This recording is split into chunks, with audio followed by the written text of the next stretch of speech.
महाराष्ट्रातील अनुदानित ज्यांचं लेखाशीर्ष 442 आहे, अंशतः अनुदानित शिक्षक शिक्षकेतर बंधू आणि भगिनींनो नमस्कार.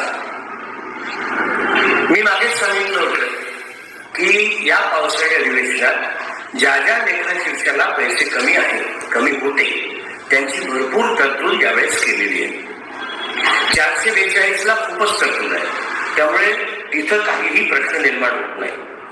परंतु या पावसाळी अधिवेशनामध्ये आपण 33/79ला 165 कोटी 61,73,000, 32/61ला 110 कोटी 50,00,000, 33/61ला 253 कोटी 36,84,000, 0511ला 167 कोटी 88,20,000 आणि 469ला 12 कोटी 76,74,000 इतकी तरतूद केली आहे.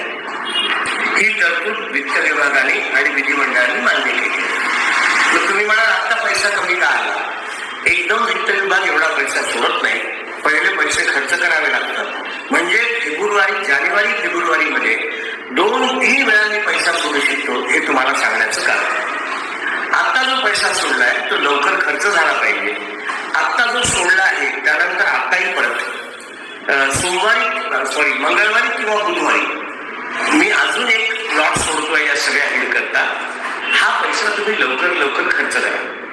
आता तुमच्या पेमेंटला कॉन्टॅक्ट करा, तुमचे बिल ब्रोकरमध्ये टाका आणि ज्यांचे अरियर्स थकीत वेतन आहे ते थकीत वेतन काढण्याचा प्रयत्न करा. तुमचे थकीत वेतनाचे देयक कुठल्या स्टेजला प्रलंबित आहे ते पाहून त्याचा पाठपुरावा करून संपूर्ण थकीत वेतन निघू शकतं, मेडिकल बिल निघू शकतं, जीपीएफचा परतावा निघू शकतो.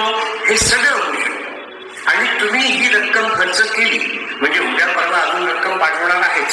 त्यानंतर ती देखील संपल्यानंतर अजूनही रक्कम शिल्लक आहे ती पाठवण्याची व्यवस्था मी करतो. तुम्ही फक्त ही रक्कम लवकर खर्च करा एवढ्यासाठी ही व्हिडिओ केली. तुर्तास एवढेच.